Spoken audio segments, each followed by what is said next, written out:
All right, welcome back to the Queer Economy, where we celebrate LGBTQ plus people around the world as they impact business, culture, community, and more. I'm your host, Ben Ferney, and today we're joined by HURST, an incredible singer-songwriter who is embracing authenticity and vulnerability in his music. So HURST, welcome. Thank you so much for being here. Yeah, thank you for having me. I'm so excited to chat today. I first saw HURST on TikTok, and his face and his music popped up, and I immediately knew we've got to hear his story. So I'm glad you're here. Me too. Me too. So I'd love to just start with a general introduction. Give us a little bit of a sneak peek into who you are, what you do, where you're from, all the fun things. Yeah, so my name's Hurst. I am a singer-songwriter, recording artist. Long story short, I make music, and I've been doing that since I was really little. I think the first song I remember writing was on the swing set, which is wild to say. I am originally from Florida, Central Florida. It is horses and churches, and that's what you'll find there. And I'm from a little town in Central Florida. And yeah, I really enjoy making cozy, introspective pop music. I like music that feels like you're listening to someone's diary, music that feels like someone is having a heart to heart with you over like a glass of wine. That's my vibe. That's what I want to bring into the room with my music, with my stories. It's also just so cool to get to partner with creativity, to like be a part of the creative process. Writing music, singing, recording music is one of the greatest honors of my life. Like it's just such a cool thing that I get to do, you know. I feel like it chose me rather than me choosing it, but it's a little bit about me. I love that. And I think there's something to be said about you choosing it every day. Yeah. I think sometimes those passionate creative things come to us and then we have to continue to show up for it to really make something out of it. And that's exactly what you're doing. So I love it. So let's go back to the swing set and maybe some of your childhood. I'd love to hear about the beginning days of HURST, falling in love with music, who some of your favorite musical artists were, and I want to hear what this swing set song was about. Yeah, it was definitely about a girl at that time, which was not the vibe that we're on now.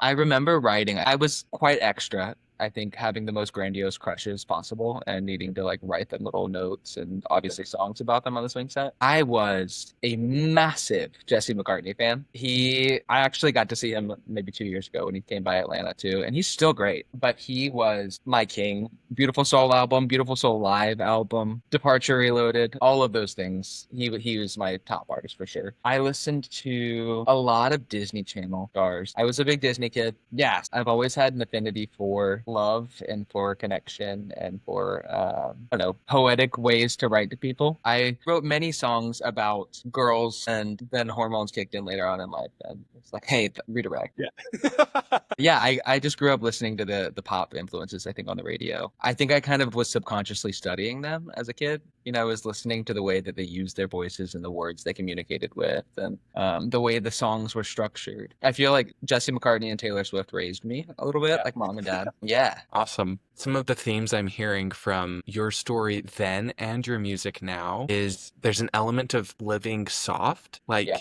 not letting the world harden you, but being soft, being in touch with your heart, very heartfelt. Would you say that's true? And if so, how did that continue from childhood to where you are today? Yeah. 100% you were on the money with that, I think. Also, on the money feels like a very straight phrase to say. So I literally never said that in my life. But you're right. Yeah, I think Brene Brown, a lot of people are familiar with her. She is an incredible researcher, author, speaker, all of the above. And she talks about, she has a saying, something to the effect of like strong back, soft front, wild heart, something to that extent. And the point being that we can have the strongest backbone, but the goal is to always keep our heart and the part of us that's facing other people soft, right? And that is not easy, you know? So, yes, that's largely been the theme, I think, over my life. Being a queer kid, even not knowing it at the time, I think I've always been a softer guy. And honestly, one of my favorite parts about myself now is that I'm a really sensitive and really kind of emotionally in tune person. But yeah, it definitely is. As a queer person, especially, you experience a lot of people unfortunately experience rejection they should never have to face. There is a level of keeping your heart soft and learning that it's okay to still let people in that I think we always have to fight for, and it's something that I've had to do on my own. So I just don't know how not to be soft. Like that's just my vibe, you know. I am at home with the people who are honest and want to just talk about the awkward things. And like weird people are my people. Like Yeah, that's the best type, right? So yeah, softness I think is one of our biggest strengths. Just vulnerability, being yourself and bringing your whole self to the table, which a lot of us have had to fight to do. And a lot of us, unfortunately, still aren't in a safe space to do so. And so I count it a really big privilege and a superpower to do so. totally. I think it's so powerful to think about the idea of bringing your whole self to the table. Yeah. And that's something that I've been passionate about throughout my childhood and throughout my coming out process. And there's something powerful about embracing the awkward, Yeah. embracing the quirks, letting yourself be a little too loud or letting yourself, whatever that looks like. Mhm. So I'd love to hear a little bit more about that process in your childhood, grappling with your identity, Yeah. as well as grappling with the awkward. What did that look like and what was your experience? I learned how to hide as a lot of us do, right? I knew probably from somewhere between third and fifth grade, I knew that I was queer, that I was gay specifically, or at least I had an inkling of that. And the first time that I voiced those thoughts to my parents, it was not received well.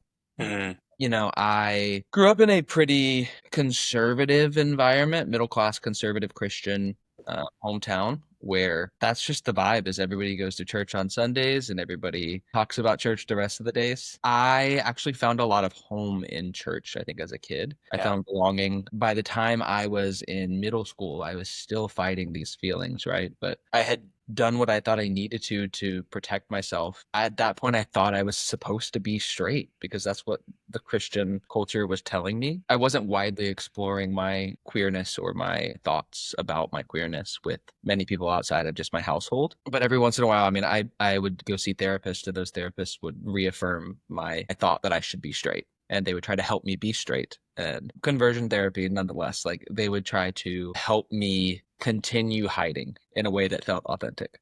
Yeah.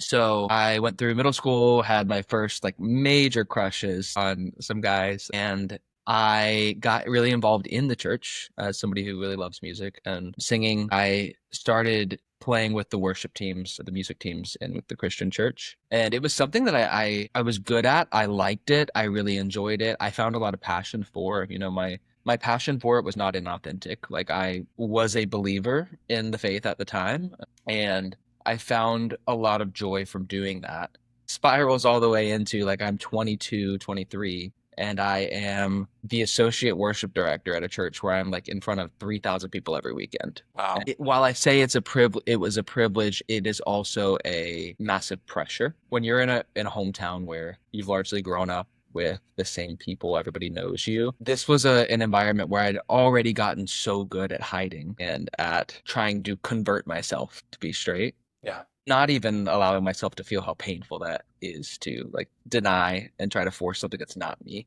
Yeah. I spent a lot of time seeking counsel that I thought I needed when I was a kid, and even through college, seeking counsel from pastors and adults who would tell me that I was actually meant to be straight and all I had to do was claim my way into it Yeah. and behave my way into it. Pastors who knew about my crushes, they knew the people I had a crush on, and they were telling me that that wasn't what God wanted from for me, and I was beating myself up every night, like begging and pleading with God to, I don't know, make me straight. Because again, that's what I thought I needed at the time. And God didn't come through on that because I don't think he should have or wanted to. The journey was mine to take, not his to do. Like, so I ended up being this associate worship director, like I mentioned. This is an environment where I'd already gotten so good at hiding and protecting myself, but now I was in front of so many people regularly that I could go to the grocery store or to the gym or anywhere in town and be recognized by people I didn't recognize. And so the pressure just ratcheted up and up and up internally. My heart was a pressure cooker. It was a crock pot, just like slowly turning up the heat. And so ultimately in 2020, I started doing some therapy with an amazing, amazing affirming therapist that I love so much, and started getting to a place where I felt like I was ready to and wanted to come out. And this is February 2020. I think we all know the events that happened in March of 2020. But I decided, I think on Valentine's Day, I told my parents that I was like planning to come out. I wrote this song that'll be out later this year, actually, about my decision to come out. And that started a whole thing. I started having conversations at the church with my bosses and bosses' bosses and the lead pastor. And that alone is awkward, right? For anybody to have to or feel like they have to have a conversation about who they'd like to sleep with. Yeah. Like, it's just weird. Yeah. Like I can talk about that with my girls. Like we can have a kiki about it. But like I don't want to talk to the pastor about he doesn't care. I don't care. But my goal throughout that whole process was that I know there are kids in this church who are also queer and who are going to be looking at me and I'm going to come out. I could quietly let nothing be said. I could quietly just leave. I could make everything easy. And I still, I think, was very amiable in ways that I should not have been. But my goal was to say, hey, I would love to have a conversation about this because I don't want this to happen to the next kid who is in the youth group right now and feels afraid to voice that they are queer. And so ultimately, there were a lot of promises made and really nice sounding words given, none of which were followed through on and actually like directly gone back on. So that was a very painful experience. Like I'd spent so many years hiding myself because of the teachings from Christianity and from the church. And then to reveal the truth about myself came with basically, yeah, you should have been hiding. This is why. Like, because we're not going to have you here. So I lost a lot of friends. My entire community was largely based around church. Not entire, but most of. And I decided it was middle of COVID. Like the world had just shut down. My world was imploding internally. All of ours was, right? But I basically said, hey, I'm planning to come out in June of 2020, decided to move to Nashville because I'd always wanted to move to Nashville. The world is ending. A better time. Might as well go now. So I moved in with two of my really good friends who already lived there and were like hunkered down for COVID. And that was the first time I think I've ever really felt a safe space, like open arms. And from there, it's been a journey of allowing myself to be who I am and explore and stumble and have this adolescence that I'd never had before, the second adolescence you hear about. It's interesting to listen to your story and see the similarities with my own story, given my upbringing in Utah, very close with the church, and church was everything to me. Yeah. Yeah. And how closely that identity, like there's an identity that comes along with your church identity. Yes. And it's kind of earth shattering when you are confronted with your two identities, both of which you love. Mm-hmm. Your identity within church and with God, with your identity as a queer person. Yeah. And feeling like those contradict each other so much. But then in that process, like realizing, oh, God's not changing me because I was made this way and I'm perfect as I am, So I think it's powerful to look at that and go, all right, we're going to get through this. We're going to figure it out. And there's going to be some awkward conversations. There's going to be some wandering. There's going to be some stumbling. I loved that you said that, but we'll figure it out. Yeah. I really loved what you said about trying to leave things better than you found them within the church for the youth that may come after you or the youth that were there at the time. So all of that to say, like, our identities matter and we can figure it out all along the way. I think it's powerful. Yeah. What's so wild is that those of us who grew up in really conservative religious environments that told us our identity was not okay, right? We think that we need to change. Like, and I would not describe myself as a Christian any more at this stage of my life, but I was at that time. And we grow up believing these things about who we should be and what's wrong with us. The part that people who aren't queer, who don't have to go through this journey, don't really get to feel or realize is that on the other side of authenticity and accepting yourself is all of the freedom they promised you before.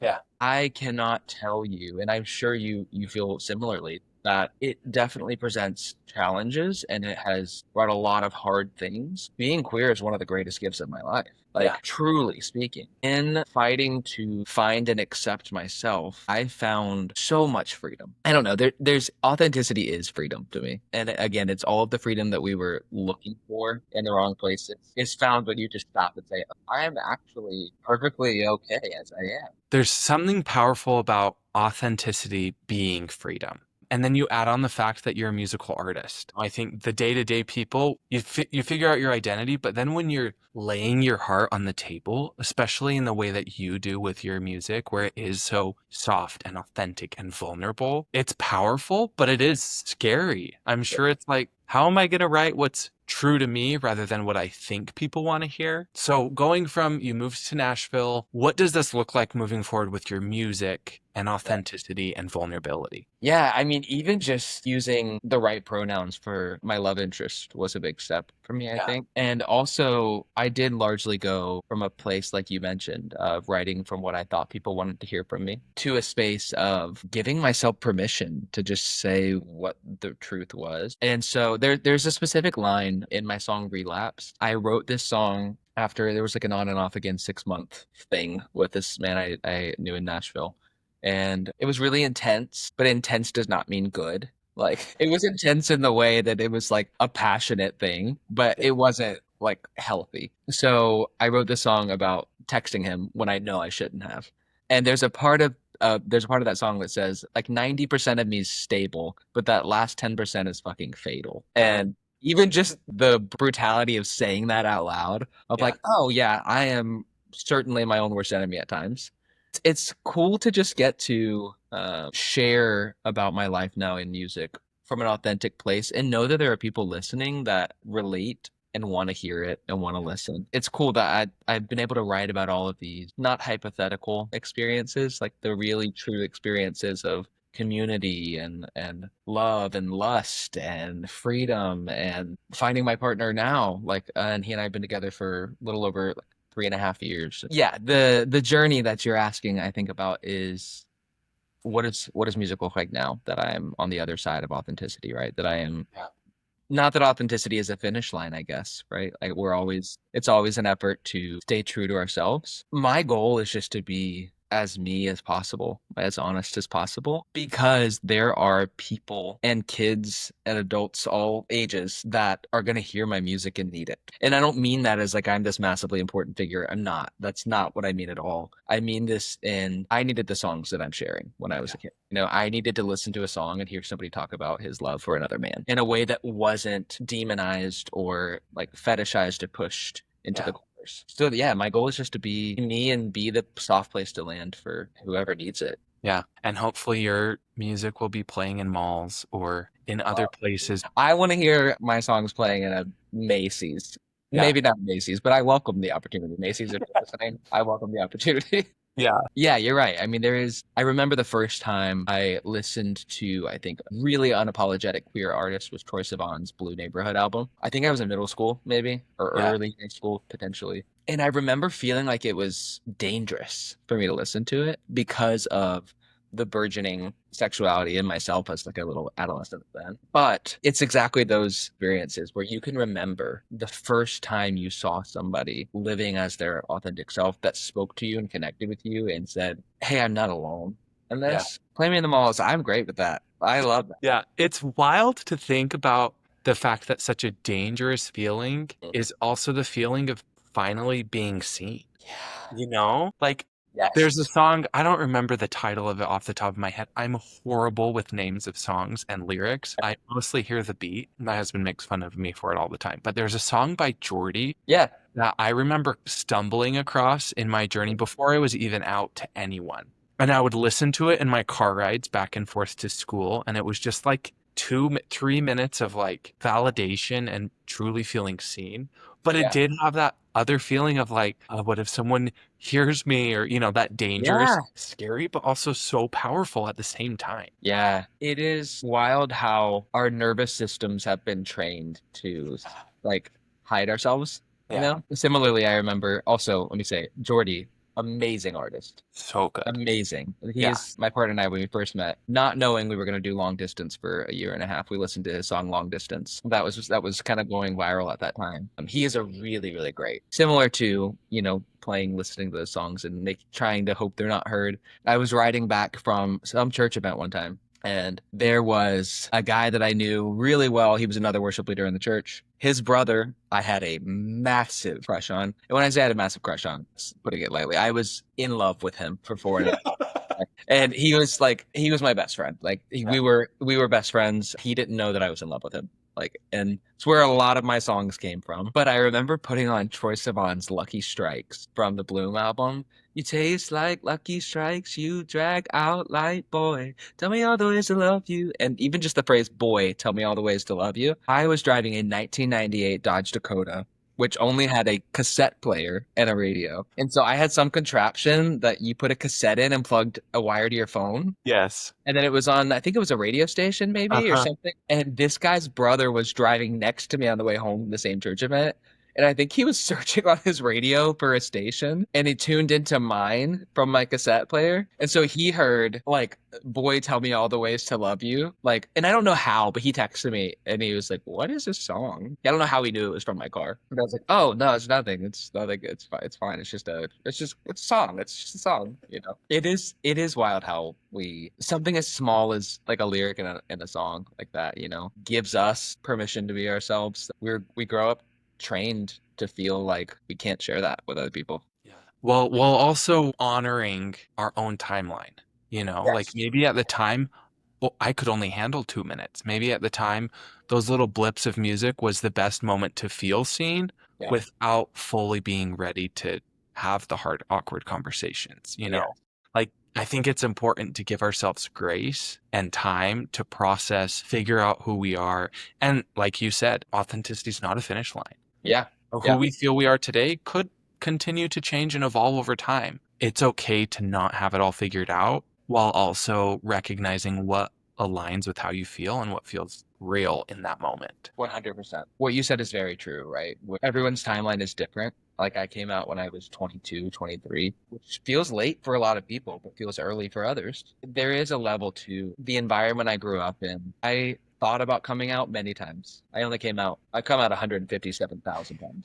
But I decided to come out once. But there are other people, like specifically in the queer community, that there are other queer kids that don't have the same circumstance and they may not feel safe or allowed or free to come out where they are. And that's valid. Your story is your story. Your timeline is your timeline. I have so much respect for our like trans siblings Mhm. because our trans siblings, I think, are dealing with a level of coming out that a lot of us haven't had to do, Yeah. not to minimize our own. Like, Right, right.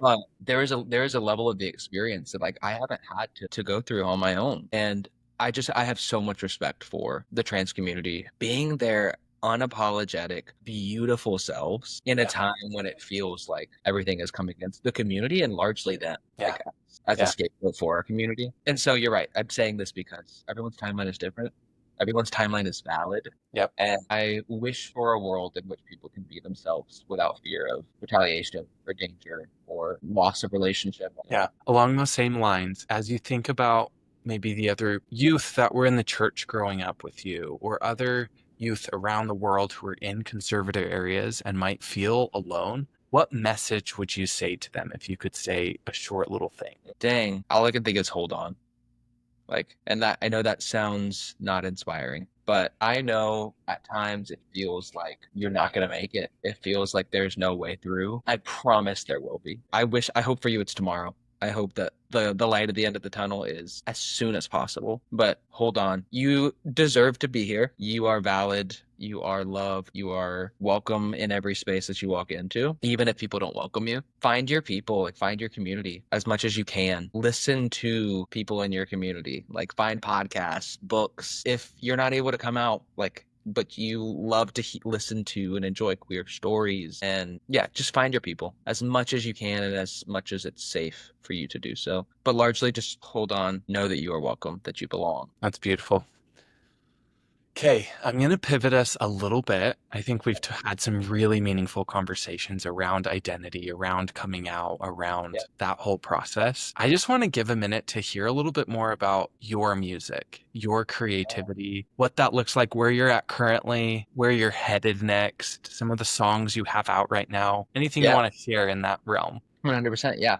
I am focusing largely on recording a lot of new music right now. I think as much as I would love to just play show, I also want to give new music to listen to. And I also want to record new music because there's so much life that has happened in these last few years for me. I am working on a couple different projects right now, an EP and potentially a longer album, as well as planning some future tour stops, which will be really fun. I'm really just focusing on telling the story that has been the last few years for me. Like whether that is coming out, coming to terms with myself, whether that is dealing with men. Like I say this jokingly, of course, but like I love being gay, but men are the worst. Like well, they're just the worst. I have a lot of songs about that. And so I am excited to just put my art on a MP3 and like play it for people. I don't even know if MP3 is still a thing, but maybe. I am looking to, like I said, record music, release that music, and then play that music for people.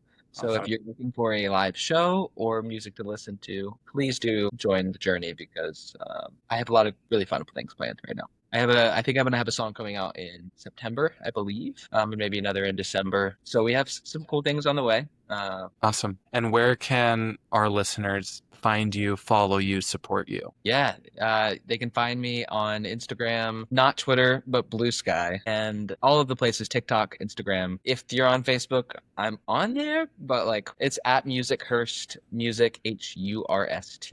You can find me there. You can find me on streaming platforms, Spotify, Apple Music. Gotta say Tidal because Beyonce owns Tidal. So at Hurst, just Hurst, HURST. And I would love to have you there. Please come find me, come follow me, say hi. I love to connect with people and know that I appreciate every single person that comes along this journey with me. Awesome. I love it. And one or two more questions, and then we'll kind of get to the way we wrap up with, which Sure. is the just lightning round of fast questions. But I'd love to hear who have been some of the biggest supporters along the way for you as you've pursued music. I think as I've pursued music specifically, my parents have always been really encouraging of my passion for music, I think. Right now, my partner is a big supporter. He often reminds me to keep going when my brain says not to.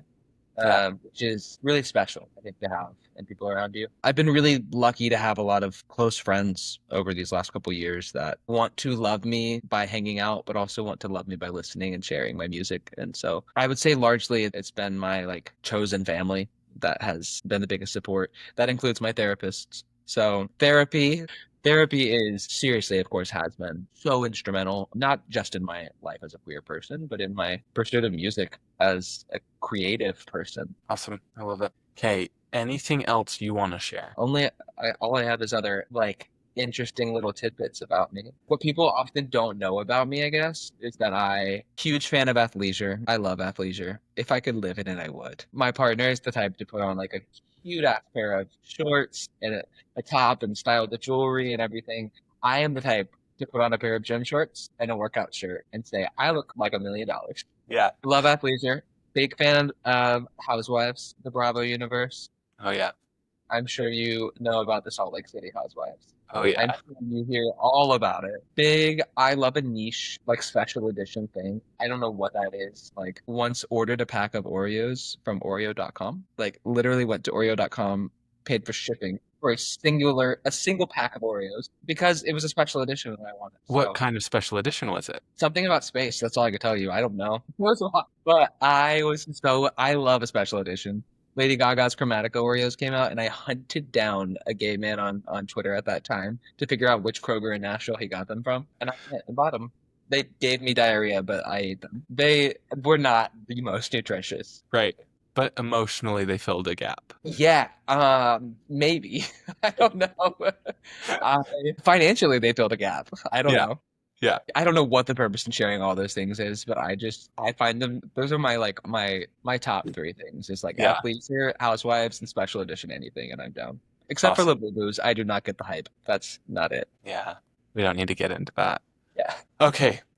On the same note, let's dive into our lightning round. I'm just going to ask some quick, fun questions. You've kind of already answered a few of the ones I had, but Cool. what is your number one song you're listening to right now? Oh, I have been big on Lord's new album, specifically the song Favorite Daughter. Big fan. So, okay. What is your favorite dessert? God. I'm gonna say cheesecake because the Golden Girls were right about that. Cheesecake is the best. Okay. What's your favorite piece of advice you've ever received?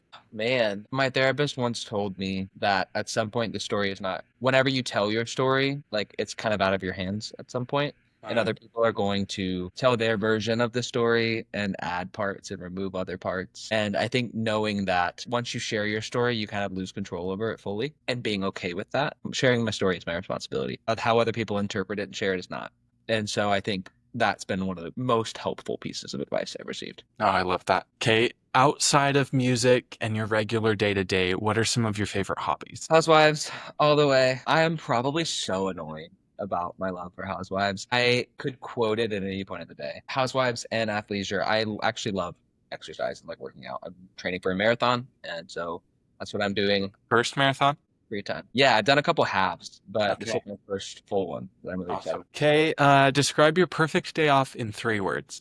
Rainy, cold, movies. Cozy vibes. Yeah, very much.